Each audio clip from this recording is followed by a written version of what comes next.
I was once told that love is stronger than anything life throws at you. For 3 years I believed Sophia and I had that kind of love.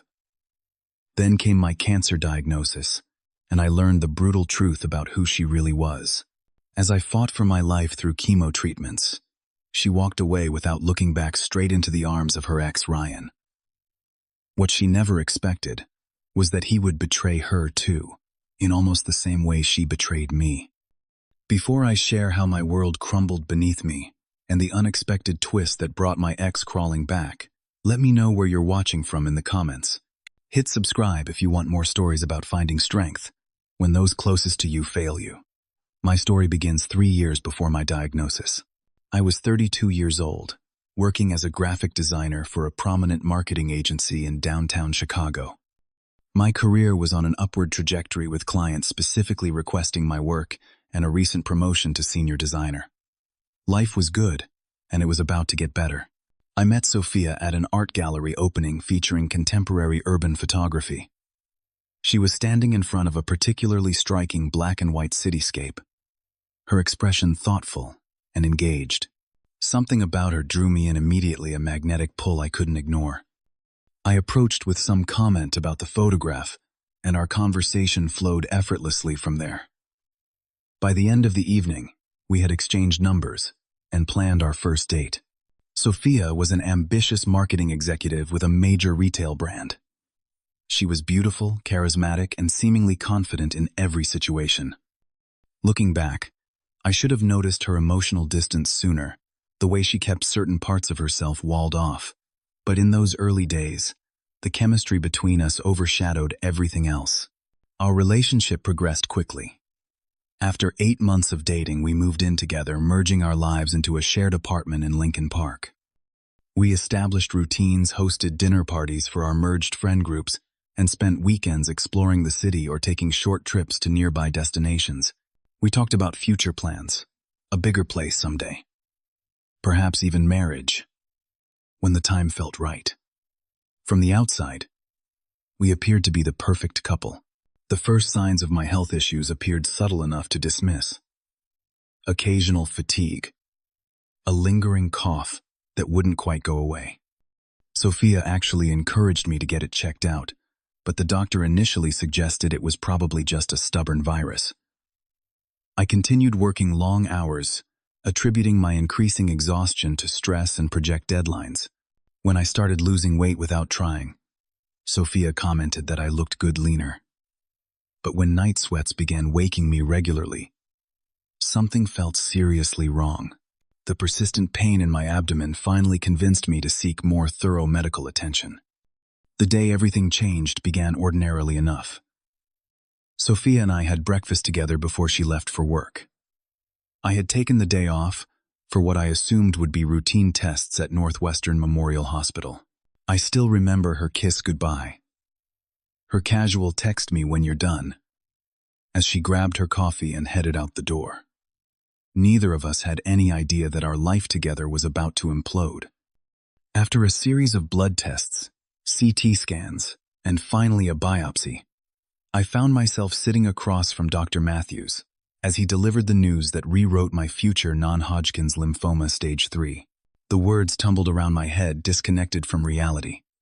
I was 32 years old. Cancer happened to other people. Older people, not me. Doctor Matthews outlined an aggressive treatment plan: immediate chemotherapy, possible radiation therapy, depending on how the cancer responded, and the potential need for a stem cell transplant if other treatments failed. The prognosis was guardedly optimistic, he said.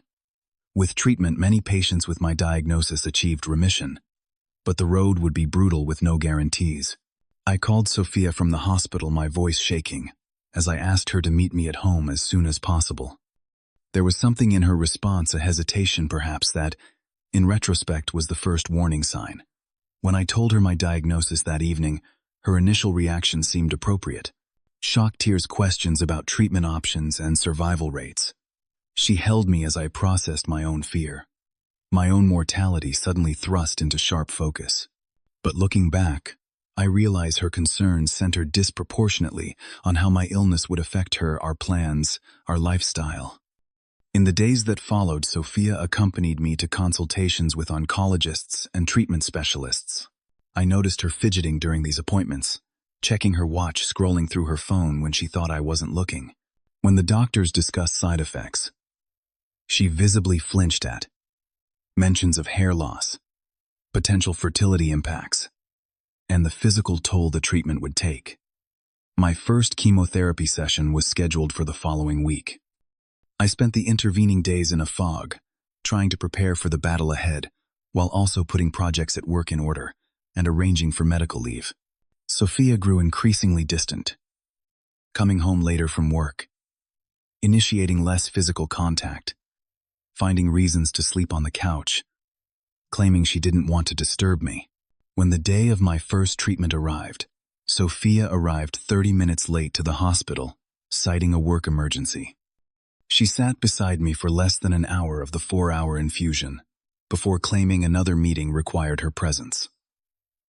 My best friend Marcus arrived shortly after she left, having rearranged his entire day to support me. It was the first time I allowed myself to acknowledge that something was seriously wrong in my relationship, not just my body. As the weeks progressed and chemotherapy ravaged my system, Sophia's presence in my life diminished proportionally.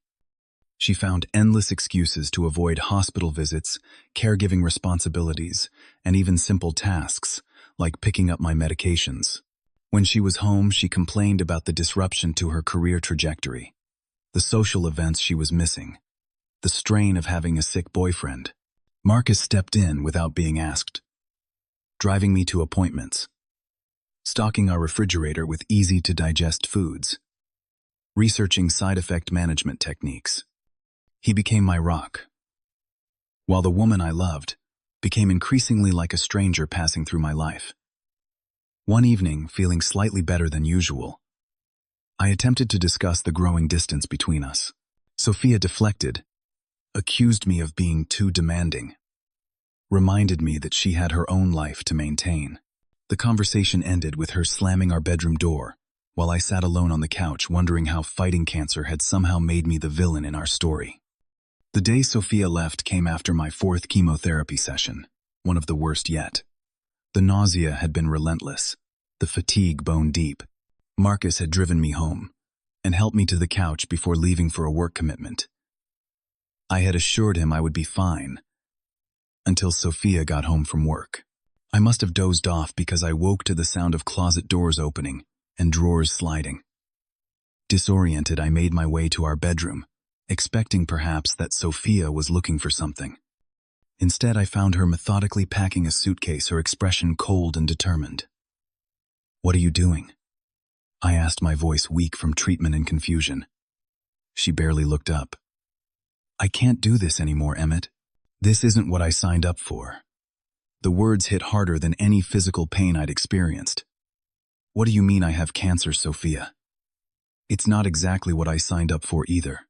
She continued folding clothes as she delivered what must have been a prepared speech. "I'm too young to be a caretaker. I have my whole life ahead of me, my career is taking off, and I can't put everything on hold indefinitely. It's not fair to ask that of me."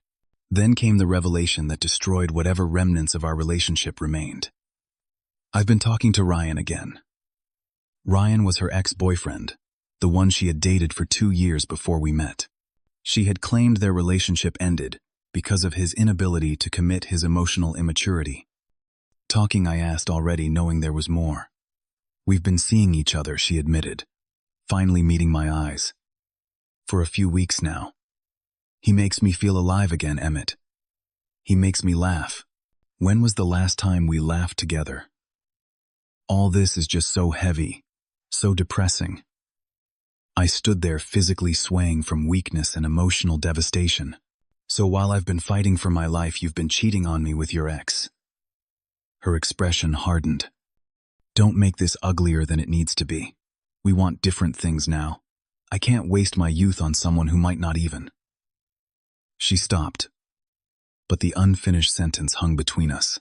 "Someone who might not even survive. Ryan can give me stability, fun. A normal relationship. Look at you, Emmett. You can barely stand right now. This isn't a relationship anymore, it's a nursing job I never applied for. She zipped her suitcase, grabbed her purse, and walked past me without a backward glance. At the doorway, she paused, only to say, "I'll come back for the rest of my things when you're not here. I think that would be easier for both of us." The door closed and I collapsed to the floor, the dual pain of cancer and betrayal overwhelming me. Hours later, that's where Marcus found me, when he stopped by to check on me. Semi-conscious, dehydrated, alone. The next few days passed in a blur. Marcus insisted I stay with him, temporarily unwilling to leave me alone in my compromised state. I was admitted briefly to the hospital for dehydration and elevated fever, another complication of the chemotherapy. Through it all, the absence of Sophia felt like another illness consuming me from within. Within a week, mutual friends confirmed what I had already suspected. Sophia and Ryan were officially together, making no attempt to hide their relationship despite its origins in betrayal. Photos appeared on social media, showing them at restaurants, concerts, weekend getaways, all while I fought through the worst experience of my life.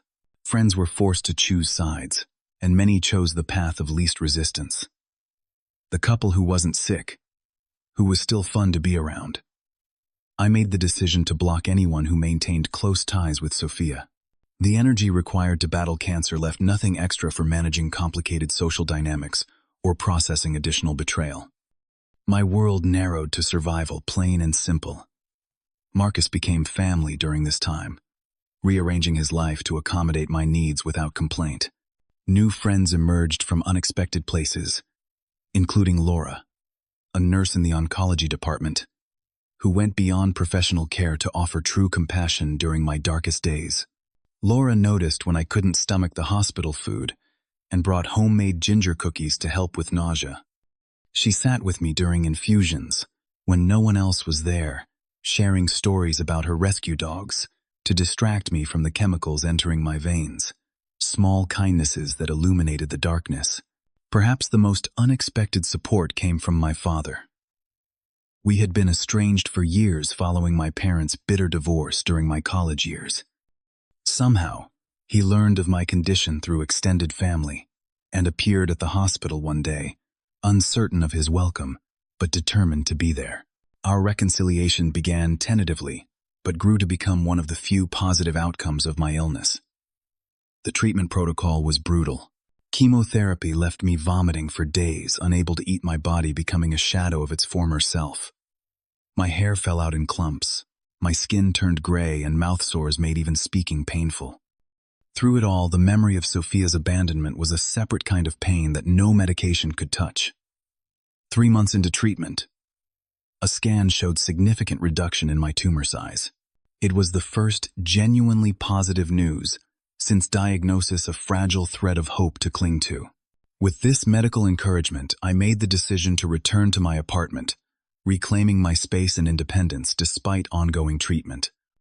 Marcus helped me clean out Sophia's remaining belongings, sending them to her new address with Ryan without direct contact.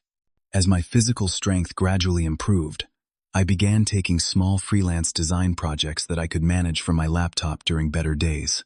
The work provided both income and purpose, a reminder that cancer hadn't erased my identity or abilities entirely.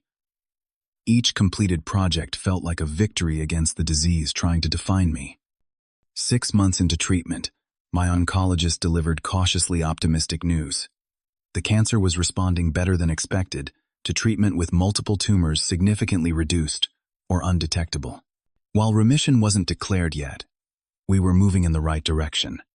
This medical victory coincided with personal growth that emerged from the ashes of betrayal. My perspective on relationships, priorities, and life itself underwent a profound shift. The people who remained by my side through treatment had shown me what genuine love looked like, contrasted starkly against Sophia's conditional affection. Laura and I developed a friendship that extended beyond the hospital setting.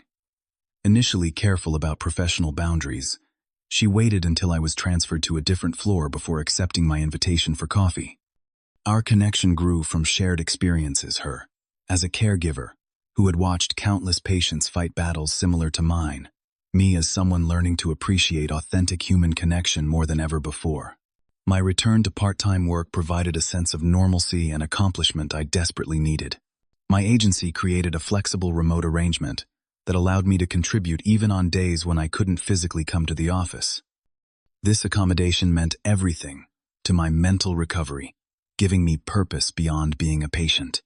Inspired by how art had helped during my darkest moments, I developed a proposal for a cancer support group focused on creative expression. The hospital administration approved it enthusiastically, and soon I was facilitating weekly sessions where patients could process their experiences through various artistic mediums. The program became an unexpected source of healing for both participants and myself. 7 months into my cancer journey, I received a text from Alex, one of the few mutual friends I had maintained contact with. Thought you should know Sophia and Ryan imploded. He was cheating with multiple women, including his assistant and their neighbor. She moved out yesterday.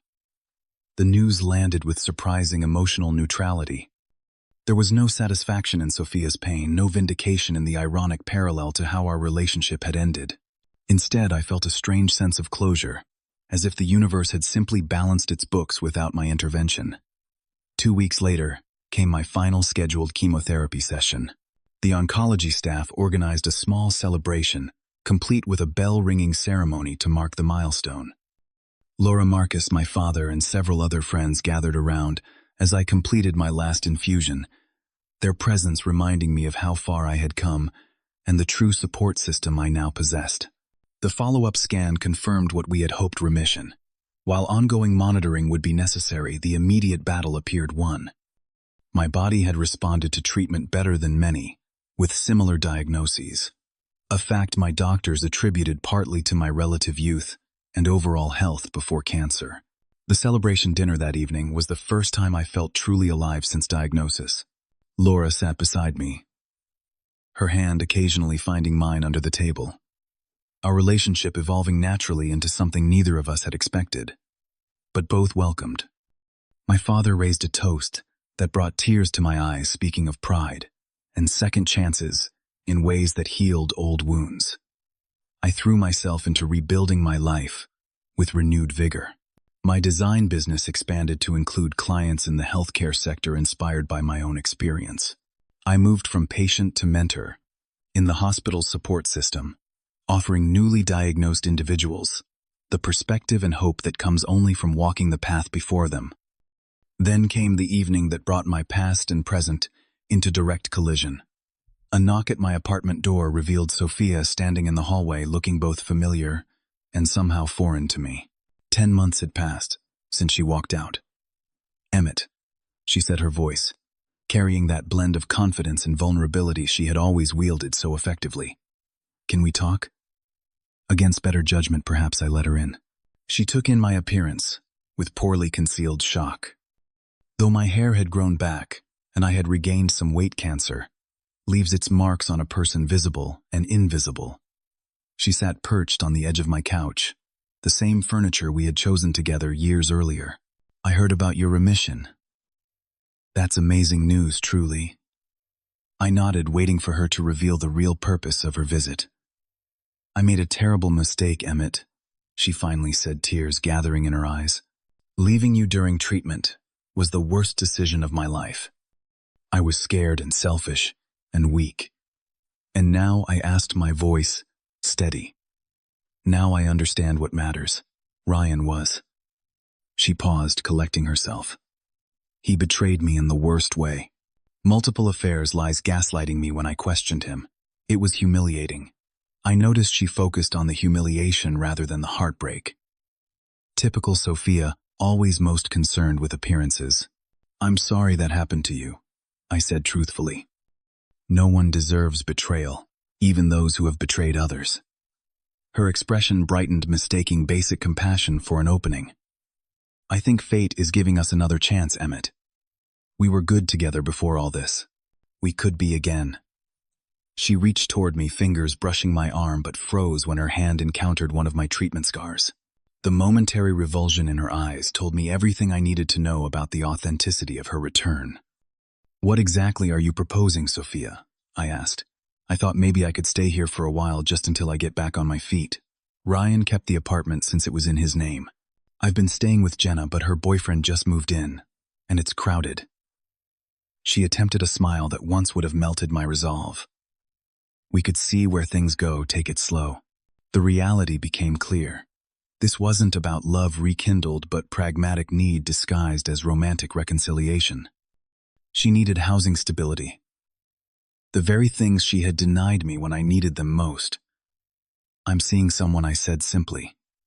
Her expression shifted instantly, the vulnerability replaced with something harder. "Already who, Laura?" "She's an oncology nurse. We became close during my treatment." "The nurse? Really, Emmett?" Her tone turned condescending. "Don't you think that's just gratitude, or something Florence Nightingale syndrome in reverse?" I couldn't help but laugh, the sound surprising both of us. "You know what's interesting? Sophia Laura saw me at my absolute worst, physically devastated, emotionally broken, completely dependent on others, and she found something worth loving anyway. You saw me at my first sign of weakness and ran to someone else." Her face flushed. "That's not fair. I wasn't equipped to handle something so serious. I'm different now. I've grown." "I believe you have grown," I said gently. "Pain changes people. But that doesn't mean we should be together. My life has moved in a different direction, and I'm finally at peace with that." She stood abruptly, anger replacing the calculated vulnerability. "So that's it. After 3 years together, you won't even consider giving us another chance. You didn't just leave me, Sophia. You abandoned me when I was fighting for my life, and you did it for someone else. Some things can't be undone." She grabbed her purse, tears of frustration replacing the earlier strategic ones. "You'll regret this. That nurse won't understand you like I do. We have history." "Yes," I agreed as I showed her to the door. "We have history, and that's exactly where it belongs. 1 year cancer-free." The milestone arrived with a celebration gathering at my favorite restaurant, surrounded by the people who had become my true family through crisis. Laura, now officially my girlfriend, had organized the evening down to the smallest detail. Mark is still my best friend and now godfather to my sister's new baby. My father, with whom I now spoke weekly, rebuilding the relationship I had once thought permanently broken. The surprise appearance of Sophia wasn't on the agenda. She walked in midway through dinner, clearly having heard about the event through our remaining social connections. Her expression shifted rapidly between determined and uncertain as she approached our table. "I wanted to congratulate you in person," she said loudly enough for everyone to hear. 1 year is a big deal." An uncomfortable silence fell over the table, as all eyes moved between us. Laura squeezed my hand under the table, a silent communication of support without possession. "Thank you," I said simply. "That's thoughtful." But Sophia hadn't come just to congratulate me. As the evening continued, she maneuvered to get me alone near the bar, her intentions transparent. "We need to talk privately," she insisted. "Just give me 5 minutes to remind you of what we had, the connection that was real before cancer complicated everything." Looking at her, I felt nothing but a distant sadness for the woman I once thought I would spend my life with. "Sophia, what exactly are you hoping for here?" "Another chance," she said, placing her hand on my arm. "I miss us. Ryan was a mistake. I've been miserable since we broke up." I gently removed her hand. The cancer didn't complicate things between us. It clarified them. It showed me exactly who would stand by me when life got unbearably hard, and who would run at the first serious challenge. Her expression hardened as she spotted Laura watching us from across the room. "She doesn't know you like I do." 3 years, Emmett. We had 3 years. And in those 3 years, you never knew me as well as Laura did after 3 months of chemo sessions. She saw me vomiting, crying from pain, too weak to walk to the bathroom alone. And she never flinched, never made me feel like a burden. Sophia's eyes filled with tears that seemed finally genuine. "I was young and scared. I made a mistake. Don't we all deserve forgiveness?" "You're forgiven," I said truthfully. But forgiveness doesn't mean restoration. It just means I'm not carrying anger anymore. What you did freed me to find what I actually needed, not what I thought I wanted. I returned to the table to Laura, and the community that had carried me through the darkest period of my life into something unexpectedly beautiful. Sophia left shortly after, no longer having a role in the narrative of my recovery or my future. The foundation I started for supporting cancer patients experiencing relationship abandonment during treatment has now helped dozens of people navigate similar betrayals. Every week I meet with newly diagnosed patients, offering not just sympathy but practical advice for the journey ahead.